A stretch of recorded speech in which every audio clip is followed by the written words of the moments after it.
Hello, this is James McNally from Wireless Technology, where I create bespoke measurement systems for research and development. And today I wanted to talk a little bit about going fast, and not just a little bit fast, but really, really fast with our calculations. So we've been called in on a couple of projects where it's been written in LabVIEW, and don't get me wrong, LabVIEW itself is a very fast language, but we need an extra bit of performance. So we've looked at ways that we can leverage the hardware available in order to speed that up. So I wanted to talk quickly about the options and kind of what we found. There's really three options to consider. The first, the one that comes up the most in these discussions, is GPUs. Very common, especially in the machine learning world, to use GPUs to accelerate what you're doing. Interestingly, we've never got as far as actually trying this out. There is a toolkit that's supposed to help integrate your custom GPU code into LabVIEW. It's technically possible. However, the problem with GPUs is you have to move the data to and from the GPU, and that has a certain amount of latency associated with it. And for simpler calculations, where simple means kind of just one step, the overhead of that latency is too high, and it doesn't make it worthwhile. Now, I suspect if you were doing more complex maths, then that would improve. And research I've done since suggests, especially when you're going into, okay, I'm going to do the analysis, then create a graphical plot of it, then it can be really valuable. But in the single kind of calculation mode, that overhead is too costly.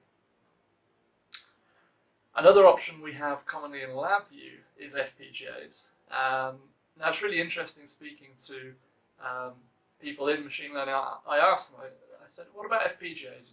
We use them a lot in National Instruments equipment. So, it's too hard to program them. The same languages don't work on the FPGAs. Funny enough, with LabVIEW, we have the opposite problem. We can't run LabVIEW on a GPU, but we certainly can on an FPGA. They also have another key advantage in being able to process the data as we're acquiring it. Because we're working on data acquisition systems, we can pull it into the FPGA, do some pre-processing, and then bring it into the PC. So that removes that overhead of moving data to and from the FPGA. So we use this a bit more often, but where it works, the pre-processing step is the most useful form of this. The final one worth considering is actually making better use of the CPU. So this is what we ended up doing on one project in particular, where it was relatively simple maths, but we had to do it very, very quickly. And so what I ended up doing was taking the processing and putting it into C.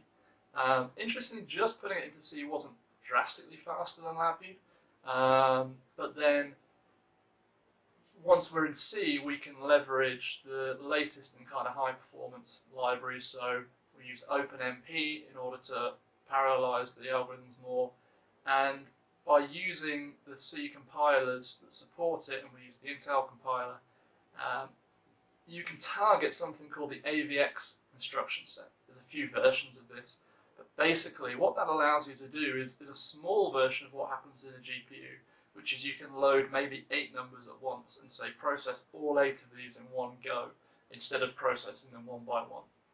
Right now, we don't have access to that through LabVIEW, so by going to C, we were able to move things along faster.